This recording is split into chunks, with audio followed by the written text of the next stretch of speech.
After boarding a Space Hulk designated as an Nostromo, a new life form has been detected. Possibly connected to the Tyranids, these new Xenomorph species have been designated Xenomorph. They are experts at stealth and at attacking from the shadows. The Space Hulk has been assigned for destruction to contain the species and stop them spreading across the rest of the Imperium. Hello, and welcome to Drunk on Tea. Today, in a continuation of my series where I paint Warhammer 40,000 models in the style of other sci-fi franchises, I'm going to attempt to paint a Genestealer model in the style of the Xenomorph from the Alien film franchise.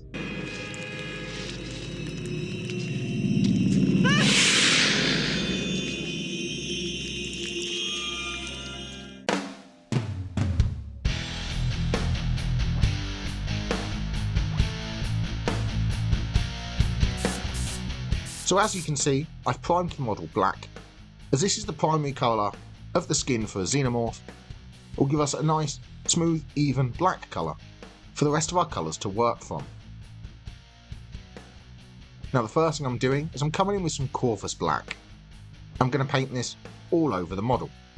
Corvus black is a slightly lighter shade than the Chaos black I used to prime the model, and this will allow us to shade the miniature and add definition all over the black skin and details to the model. As the primary feature of the Xenomorph in the films is black, I'm going to try and make this a little bit more interesting for this model to make some of the details pop and add interest all over the model. It would be so easy to just paint this model black, give it a couple of dry brushes and call it done and say it looks like a Xenomorph from the films. I'm going to add a few more details and a couple of colours just to add interest all over this model. So at this stage, just make sure you cover all of the model with a layer of Corvus black to brighten up that skin ever so slightly, but leave that black colour all over the model.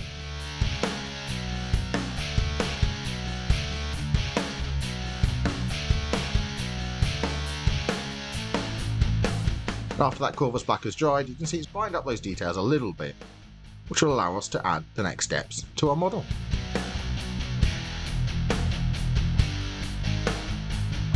So now with some Storm Vermin fur, I'm going to come in and apply a dry brush all over the model. You can be quite heavy with this dry brush, just make sure you leave a lot of the black still showing, but you catch all of the raised details and points of interest with a dry brush of Storm Vermin fur. As I'm doing this stage now, so we can make a mess over anything we're going to paint later on, it doesn't matter because we'll be painting over it with other colours. Just make sure you cover all of the model with a dry brush of Storm Vermin fur, so you pick out all of those details on the Genestealer.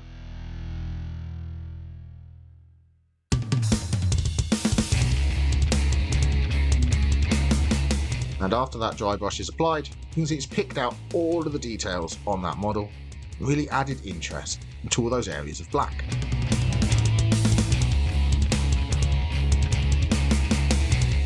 So the next step will be another dry brush, with Dawnstone this time, and this is going to be much lighter.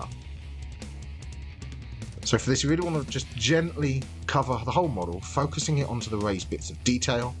Just catch those most pronounced areas with a light dry brush of Dawnstone, just to really highlight those sharpest points and most dark edges all over the model. Just come in with a light dry brush of Dawnstone all over the model to pick out the most raised details on the Genestealer. This may look a little bit stark at this stage, but don't worry, in the next step we'll knock this back with a shade.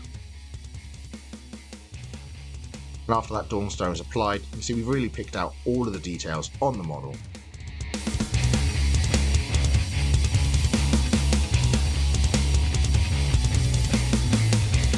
So now with some Nuln Oil, I'm going to come in and shade all over the model.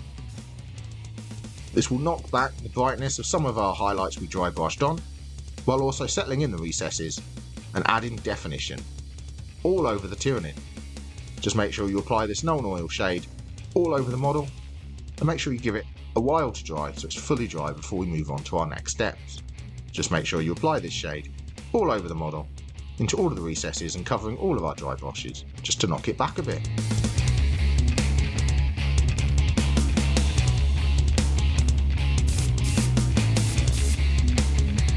And after that Nuln Oil has dried, it's knocked out back some of those dry brush highlights while still maintaining the detail that they gave to the model.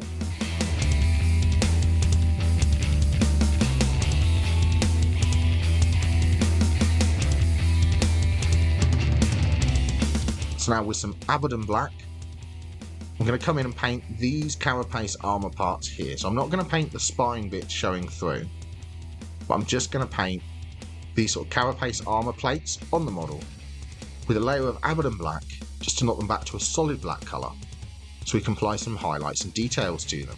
This is what we're going to use to add a bit of interest to the model, break up that black, and really make this Tyranid Xenomorph cross look unique. So just make sure you catch all of these Carapace armour plates with a layer of Abaddon Black.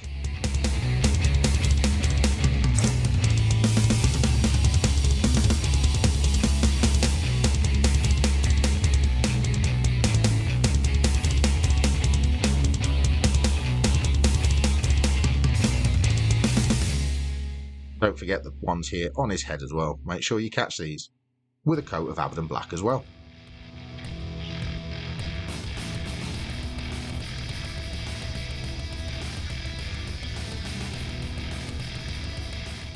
And with those armour plates picked out in Abaddon Black, we've now got a solid black colour to work from to apply some of our own highlights to add some interest to these areas. So the first thing I'm doing is I'm coming in with some Caliban Green. I'm going to apply this as a chunky edge highlight on all the raised details and edges of these areas of Carapace armour. So just make sure you trace around the edge of each of the plates and any raised details with a chunky edge highlight, Caliban Green. This is a nice dark green. It won't show up too much against the black, but will work as a nice base for us to add some additional highlights to in the next step. Now this is my own unique take on the Xenomorph from Aliens, so they don't really have another colour on them, but I found that with a little bit of green it gives that feeling of a Xenomorph while still giving them that unique Tyranid look.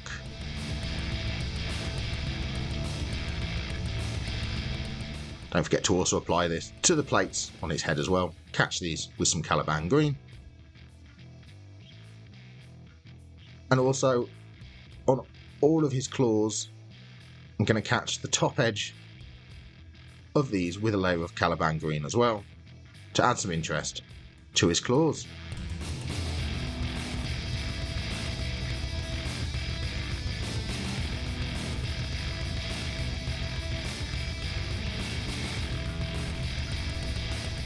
And with that Caliban Green applied, it's a subtle colour change on all of those plates.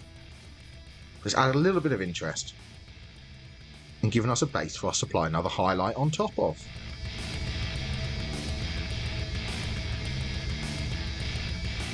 So for that second highlight, I'm coming in with some Warpstone Glow. And I'm going to apply this as a really thin edge highlight on all the plates that we just applied the Caliban Green. Just keep these really nice and thin, just at the very edges of all of the plates. Apply a thin edge highlight of Warpstone Glow.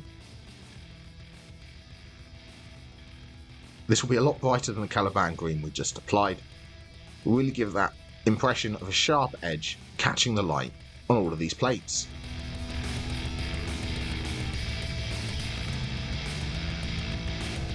So just take your time at this step, work your way around the model again, and wherever we place some Caliban Green, come in with a thin edge highlight of Warpstone Glow and apply a thin edge highlight within that Caliban Green. You can use any colour you choose for this, it doesn't have to be green, but I quite like the way the green looks on the model.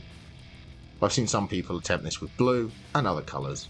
You just choose whatever colour you like to add a bit of interest to your Xenomorph.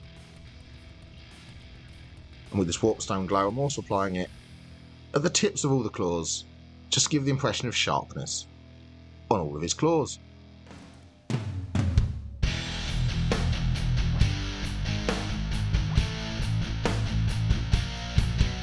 And with that Warpstone Glow applied, you can see it's really made all of those Carapace armour panels pop out, brighten them up, and made it look like the light's catching on some really sharp edges.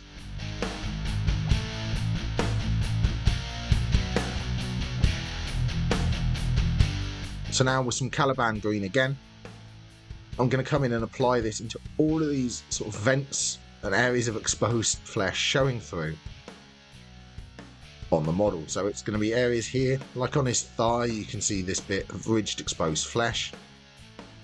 Also between any of the joints, you can see a little bit of skin.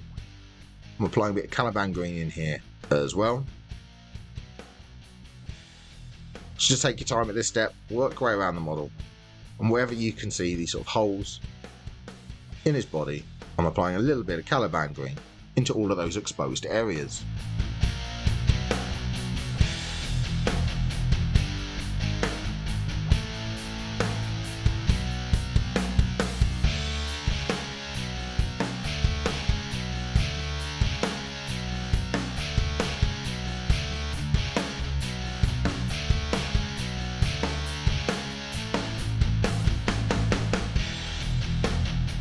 And with that Caliban green applied, it's added the same subtle effect into all of those areas of exposed flesh as it did when we applied it to the Carapace armour.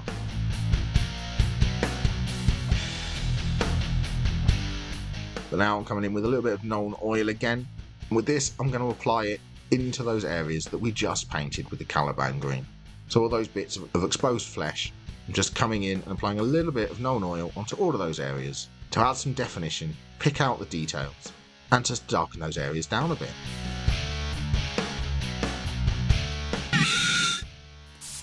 If you're enjoying the video, please press like. If you want more videos, press the subscribe button and ring the notification bell. If you would like to support the channel and become a member, please press the join button down below.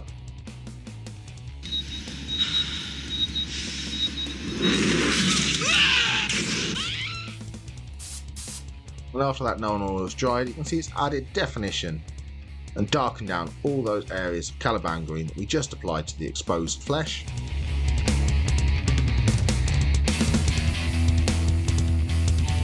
So I'm going to highlight these areas with a little bit of War flesh.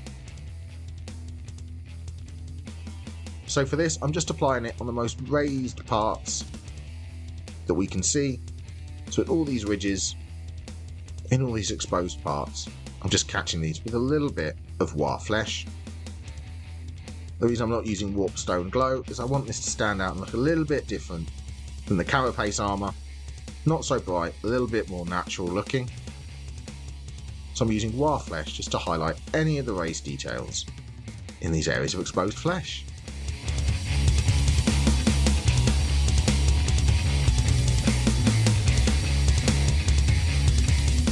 With that War flesh applied, it's added a nice subtle highlight to all of those areas on the model without making them too stark, but just adding some interest all over the Genestealer.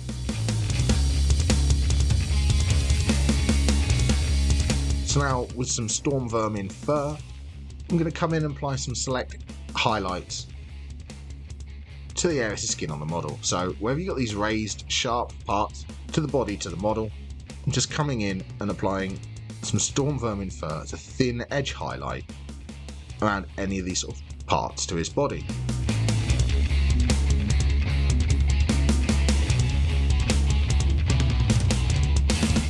So just take your time with this step, work your way around the model, and wherever you've got some really sharp edges on his body, I'm just applying a thin highlight of Storm Vermin fur. I'm also going to make sure I catch this on the edges of all these areas to his spine. Just catching these with a real thin edge highlight of Storm Vermin fire just to brighten these areas up. I'm also applying this to any of these nodules or raised parts of his body like this. I'm just applying a little bit of Storm Vermin fur.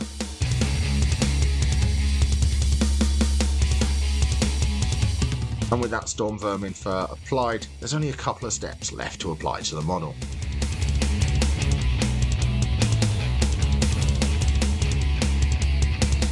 So the next step will be with some Administratum Grey.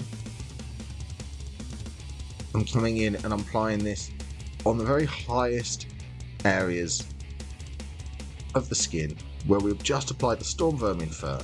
And here the sharpest points, I'm just selecting some smaller areas and applying a little bit of Administratum Grey at the sharpest point.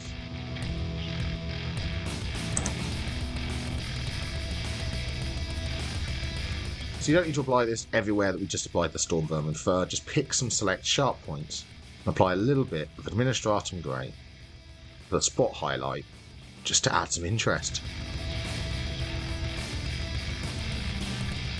Multiplying this at the front of each of these areas of his spine, just like the light's catching on these sharpest points of his spine. And with that Administratum Grey applied, now got all of the skin and carapace armour is painted on the model, so the only thing left to do now is to pick out his eyes and his teeth. So for this I'm using some white scar, and I'm just going to apply a little bit of white scar as a line in the eye socket. This will give us an alien looking bright eye poking out from that dark skin.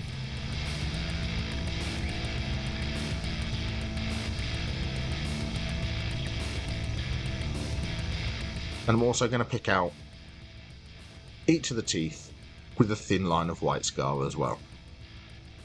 Be nice and careful, just pick out all of his teeth with a thin line of white scar.